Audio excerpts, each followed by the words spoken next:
And the simmering tensions in the Strait of Hormuz have sparked concerns across the globe. Iran's insistence on charging tolls, leveraging a fee on the Strait of Hormuz, has triggered a debate over maritime choke points becoming geopolitical flashpoints. Strait of Hormuz, it is divided in two parts. One falls under the control of the Iranians, the other one falls under the control of the Omanis, while the other half, and this is under the territorial waters of Oman.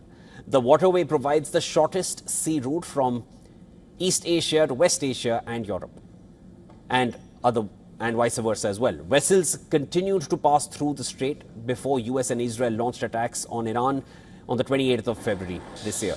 Responding to these attacks, Iran soon, within days, blocked the waterway, something they warned that they would do, and that skyrocketed crude oil prices across the world.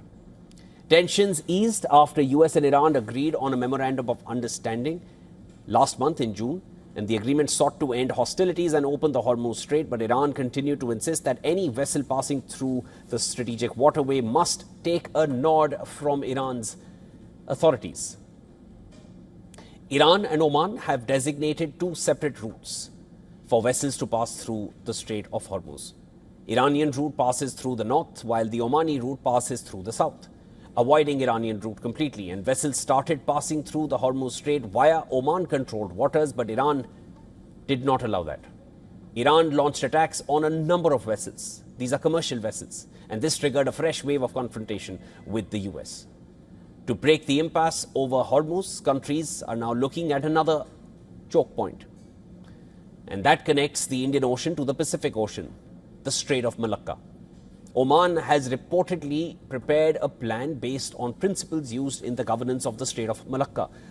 Oman has reportedly offered to send legal experts to Iran to explain the plan in detail. Iranian Foreign Minister Abbas Araghchi held a meeting with his Omani counterpart in Muscat. Both leaders discussed and even exchanged views on establishing appropriate mechanisms to ensure the safe passage of ships through the Strait of Hormuz. Now, under the United Nations Convention on the Law of the Sea, the Strait of Malacca falls under the joint jurisdiction of its three littoral states, Malaysia, Singapore and Indonesia.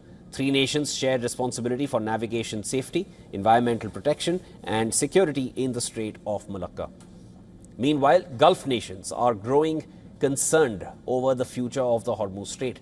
Qatar has warned against any arrangement that would give Iran greater control over the Strait of Hormuz.